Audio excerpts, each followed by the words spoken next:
Channel ஃபைனன்ஸங்களுக்கு வணக்கம். இன்றைக்கு சமூக வலைதளங்களை எடுத்தீங்க அப்படின்னாலே திமுகவை சேர்ந்த ராஜீவ் காந்தி அவரை பற்றி அந்த ஒரு செய்தி மட்டும்தான் பரபரப்பாக பேசப்பட்டது. எல்லாருமே அதை தான் ஃபார்வேர்டும் பண்ணிக்கிட்டு இருக்காங்க. எல்லாருமே இருந்துக்கிட்டு முதல்ல ஒரு செய்தி வந்ததுன்னா அது சரியா தவறா அப்படின்றத ஆராய கற்றுக்கோங்க. நாங்கள் எத்தனையோ முறை நானே திமுகவே எத்தனையோ விமர்சனங்கள் பண்ணியிருக்கேன் அரசியல் ரீதியாக. அதே திமுக கூடிய ராஜீவ் காந்தி மீது இப்படி ஒரு அவதூறு வந்திருக்கும் போது கண்ணை மூடிக்கிட்டு அப்படியே ஆமா அவர் செஞ்ச தப்பு தான் சொல்றதுக்கு நான் ஒன்றும் படிக்காத ஒரு மனிதன் கிடையாது. நல்ல ஒரு விஷயம் வந்து அதை ஆராய்ஞ்சு பார்க்கணும். இந்த ராஜீவ் காந்தி அவர்கள் பற்றிய ஒரு அவதூறு செய்தி எல்லாரும் பார்த்துட்டு இருக்கீங்க. ஒரு ஸ்கிரீன்ஷாட் வந்திருக்கு. பத்தாவதுக்கு அவர் பதவி வேற மாற்றப்பட்டிருக்குது. 36 பெண்கள் அவர் மீது கம்ப்ளைண்ட் கொடுத்தாங்க அப்படின்லாம் மெயின் ஸ்ட்ரீம்லேயே போட்டுக்கிட்டு இருக்கீங்க. நிறையா மெயின் ஸ்ட்ரீம் மீடியாக்களே பார்க்க முடியுது. அப்படியே போடுறீங்க. அந்த மாதிரி தகவல்கள் வருதுன்னு வருதுன்னு சொல்லக்கூடாது. கன்ஃபார்ம் பண்ணிட்டு மட்டும் தான் நியூஸை போடணும். சும்மா யாரோன்னு சொல்றது நீங்கள் யூகத்தில் போடுறதெல்லாம் முதல்ல உங்கள் மேலே நடவடிக்கை எடுக்கணும். இந்த மாதிரி தகவல் வருதுலாம் ஊர்ஜிதமானா மட்டும்தான் இந்த மாதிரி விஷயங்கள்ல நீங்க பேசணும். முதல்ல அரசியல் ரீதியாக பேசுறீங்களா அதில் நீ தகவல் வருதுன்னு சொல்லலாம், ஒரு யூகத்தில் பேசலாம். இந்த மாதிரி ஒரு தனிப்பட்ட நபரின் ஒரு கருத்துக்கள் வரும்போது அதை ஆராய்ந்த பிறகுதான் நீங்க இந்த கருத்துக்களை சொல்லணும். தகவல் வருதுன்னு சொல்லக்கூடாது. இப்போ இந்த ராஜீவ் காந்தி அவர்கள் மீது என்ன குற்றச்சாட்டு, ஒரு ஸ்கிரீன்ஷாட் வந்திருக்கு. ஒரு பெண்ணோடு அவர் தவறாக பேசியது போல அந்த பொண்ணு அபியூஸ் பண்ண மாதிரி நீங்க எல்லாருமே அதை பேசிக்கிட்டு இருக்கீங்க. ஸ்கிரீன்ஷாட்டை காட்டி எல்லாம் அதே தான் பேசுறீங்க, விமர்சனம் பண்ணிக்கிட்டு இருக்கீங்க. திமுகவை சேர்ந்தவர் தான். நாம் எத்தனை முறை திமுகவை அரசியல் ரீதியாக விமர்சனம் பண்ணியிருக்கோம். அதே திமுக இருக்கக்கூடிய ராஜீவ் காந்தி மீது இப்படி ஒரு அவதூறு வந்திருக்கும் பட்சத்தில் கண்ணை முடிக்கிட்டு ஆமான்னு சொல்லக்கூடாது. அதை ஆராய்ந்து பார்க்கும் பொழுது நமக்கு என்ன கிடைக்குது அப்படின்னா, இது திட்டமிட்ட ஒரு சதி. இது பக்காவாக எடிட் பண்ணி, அதாவது கட்சிக்குள்ளே உள்ளடி வேலை பார்ப்பாங்க பார்த்தீங்களா, அந்த மாதிரி யாரோ சிலரின் ஒரு தூண்டுதலின் பேரால தான் இது நடந்திருக்கு. பார்க்க முடியுது, தெளிவாக தெரியுது. ஏன்னா ஒரு பொண்ணை அண்ணா அப்படின்னு பேசும்போது இவர் அப்படியே அப்படிலாம் பேசாத டியர்னு சொல்லு அப்படின்லாம் சொன்னதாக அந்த மெசேஜில் நம்ம பார்க்க முடியுது. அதிகமாக ஆண்களை பார்த்தா எப்படி தெரியுது உங்களுக்கு? ஒரு சில நாய்கள் பேசக்கூடிய அந்த பேச்சுகளுக்காக ஒட்டுமொத்த ஆண்களையும் அப்படி சித்தரிச்சிருவீங்களா? அண்ணான்னு சொல்கிற பொண்ணு இவர் அப்படியே போயிட்டு வாண்டடா டியர்னு கூப்பிடுமா? அதில் ஃப்ரான்ஸ் உங்கள் ஹஸ்பண்ட் எங்கே வேலை பார்க்குறாரு, ஃப்ரான்ஸில் என்ன ஃபேமஸ் தெரியுமா? இதெல்லாம் என்னென்னமோ அதில் மெசேஜ் பார்க்க முடியுது. நிறையா ஒரு சொல்லக்கூடாது அந்த மாதிரியான சிலைகள்லாம் மெசேஜை பார்க்க முடியுது. ஒரு கட்சியில் பயணப்படுறவர் ஒரு முக்கியமான பதவியில் திமுக இருக்கார். எப்படி பார்த்தீங்கன்னா ஃபஸ்ட்டு செய்தி தொடர்பாளர் உள்ள வந்து அதற்கு பிறகு மாணவரணி தலைவர், மாணவரணி செயலாளர், இப்போ தான் நேற்று ரீசெண்டாக மாற்றிருக்காங்க கொள்கை பரப்பு துணை அந்த செயலாளரில் ஏதோ போட்டிருக்காங்க உங்களை போஸ்டிங்கில். ஸோ அப்போ கூட என்ன சொல்கிறாரு, கழகத்துக்கான உழைப்போம், பட்டி தொட்டியங்கள்லாம் பரப்புவோம் திராவிடத்துன்னு சொல்லி மெசேஜ்லாம் கூட ஒரு இந்த ட்விட்டர் பக்கத்துலலாம் போடுறாரு. ஸோ அப்படிப்பட்ட அந்த நபர் மீது இப்படி ஒரு செய்தியை இன்றளவு ஏன் இவ்வளோ வேகமாக எல்லாம் பரப்புறீங்கன்னு ஒன்றும் புரியலை.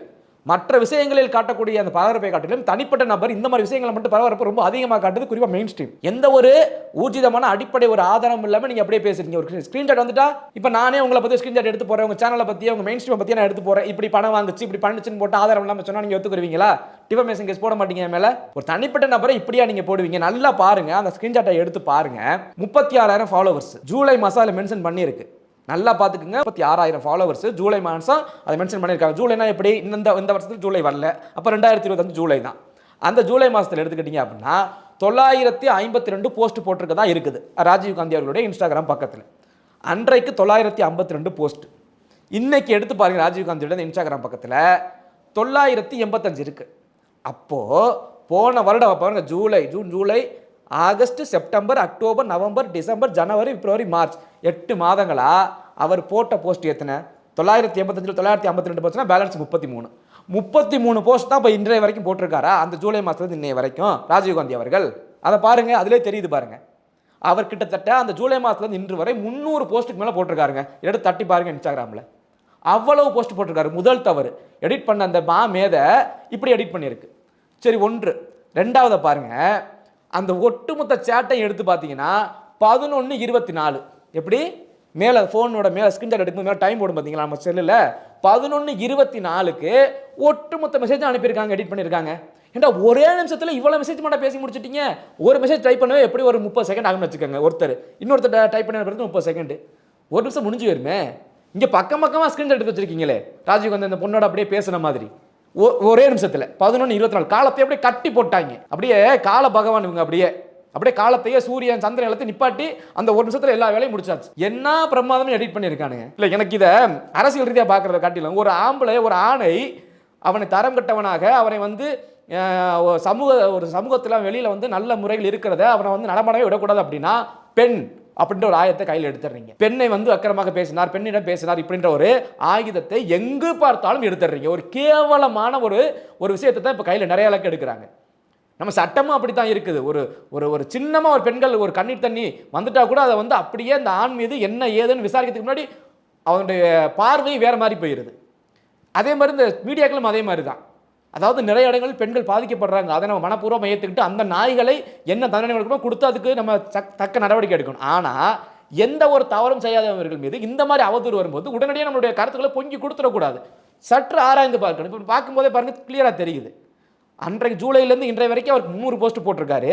ஆனால் இவனுடைய அந்த எடிட் படி பார்த்தோம்னா 33 போஸ்ட் தான் காட்டும். 11/24 ஒட்டுமொத்த சாட்டும் இருக்குது. அப்படியே ராஜீவ்காந்தி பேசினது ஒரே நிமிஷத்தில் அப்படியே பக்கமாக பேசிட்டார் அவர்.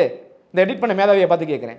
அரசியல் காழ்ப்புணர்ச்சி எந்த லெவலில் மோதி பார்க்கலாம், நெத்திக்கு நெத்தி நெஞ்சுக்கு நெஞ்சு மோதி பார்க்கலாம் அரசியல். அதை விட்டுட்டு இப்படி ஒரு பேடித்தனமா ஒரு பெண்ணோடு பேசுவது போல சித்தரித்து ஒருத்தருடைய அந்த நன்னடத்தையை நீங்க கேவலப்படுத்துறீங்கன்னா அரசியலுக்காக நீ அப்புறம் என்னென்னலாம் பண்ணுவேன் கேவலம் நீனே யோசிச்சு பார்த்துக்க. இந்த மாதிரி எடிட் பண்ணி பல ஆண்களின் வாழ்க்கையை தலைகீழாக புரட்டிப்பட்டவர்களுக்கு சொல்றேன்.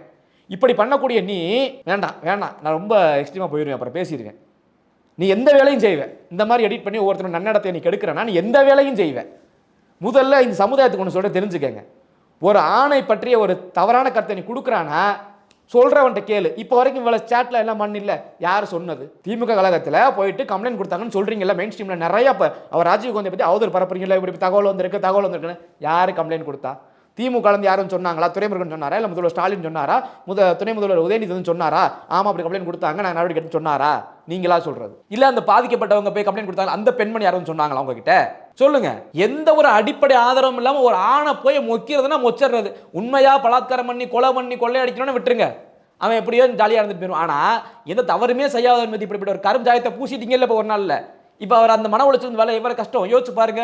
இப்போ உண்மையும் கண்டுபிடிச்சிட்டீங்க, இது எந்த ஒரு தப்பும் கிடையாது, எடிட் தான் நம்ம ஏத்துக்கிட்டாலும் அவருடைய மனநிலை இந்த ஒரு 2 நாள் எப்படி இருந்திருக்கும் யோசிச்சு பாருங்க.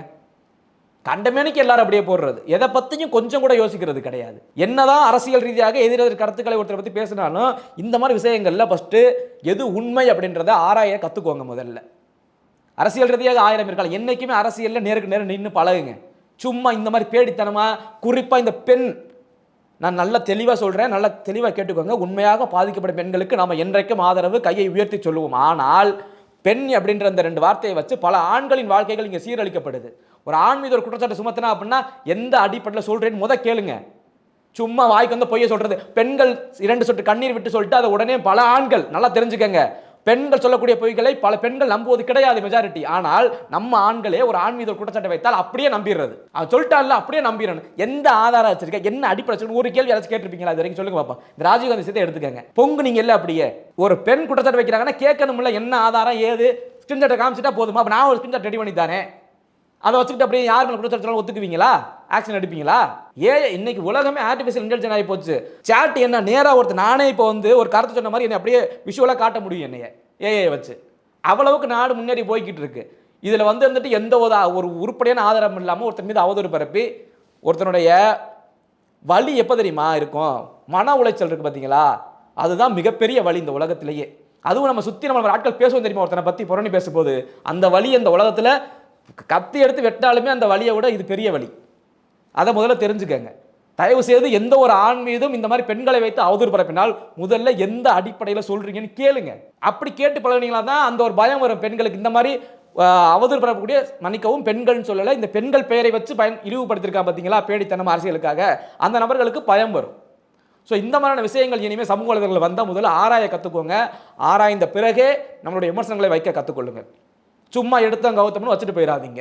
ஒரு தனிநபரின் மன உளைச்சல் மிகப்பெரிய ஒரு கேடு அந்த மனிதனுக்கு. அந்த மனிதனுக்கு மட்டும் அந்த குடும்பத்திற்கே மிகப்பெரிய கேடாக அமைந்துவிடும். அதனால் இந்த ராஜீவ்காந்தி மீது வந்த இந்த போலியான இந்த ஸ்கிரீன்ஷாட் எல்லாம் யாரு பண்ணுனா, இதுக்கு பின்னாடி யாரு, அரசியல் ரீதியாக நடந்திருக்கா இல்லை வேறு காழ்ப்புணர்ச்சி ரீதியாகவா இல்லை பழிவாங்கும் நடவடிக்கையா அப்படின்றத காவல்துறை தான் கண்டுபிடிக்கணும். கண்டுபிடிச்சு தக்க நடவடிக்கை இதுக்கு எடுத்தா மட்டும்தான் இது மாதிரி சம்பவங்கள் பின் நாட்களில் நடக்காது. அப்பதான் பல ஆண்கள் இங்க கொஞ்சம் சுதந்திரமா இருப்பான். இப்போலாம் யார்ட்டையும் ஒரு பெண்ணுக்கிட்ட பேசவே பயமா இருக்கு. இப்படி சும்மா நல்லா இருக்கீங்களா, 12B பஸ் போச்சா அப்படின்னு கேட்டால் கூட அப்படியே லவ் கான்வர்சேஷன் நடந்த மாதிரி எடிட் பண்ணி போட்டு விட்டுருவானுங்க. அப்படித்தான் இன்னைக்கு நிலைமை இருக்கு. தயவு செஞ்சு இன்றைக்கு ஆண் பிள்ளைகளுக்கு சொல்றேன், எந்த இடத்துலையும் பப்ளிக் பிளேஸ்ல பெண்கள்கிட்ட தெரியாத பெண்களோட பேசிடாதீங்க. இவன் புள்ள எப்போ அவதூற பரப்புவோம் இருக்கான். முக்கியமா பேடித்தனமாக வேலையை பார்க்கக்கூடியவர்கள் எல்லாம் முடிஞ்ச வரைக்கும் சேஃபாக இருந்துக்கங்க. ஆண் பிள்ளைகளுக்கு நான் சொல்லக்கூடியது அவ்வளோதான் என்னால் முடியும். ராஜீவ்காந்தி அவர்களை உதாரணமாக வைத்துக் கொள்ளுங்கள். ஒருத்தர் வளர்ந்து வர்றாரு அப்படின்னா அவரை எந்த வகையிலும் சரிச்சு விட தான் நினைப்பாங்க, அதுக்கு எந்த லெவலுக்கும் போவாங்க. அதற்கு இவரே உதாரணம். இவர் மீது பரப்பக்கூடிய இந்த அவதூறுக்கு காவல்துறை தக்க நடவடிக்கை எடுக்கும் நம்புறேன், எடுத்தே ஆகணும். அப்போதுதான் பல ஆண்களின் அவர்களுடைய வாழ்க்கை கேள்விக்குறி ஆகாமல் தடுக்கப்படும். நன்றி.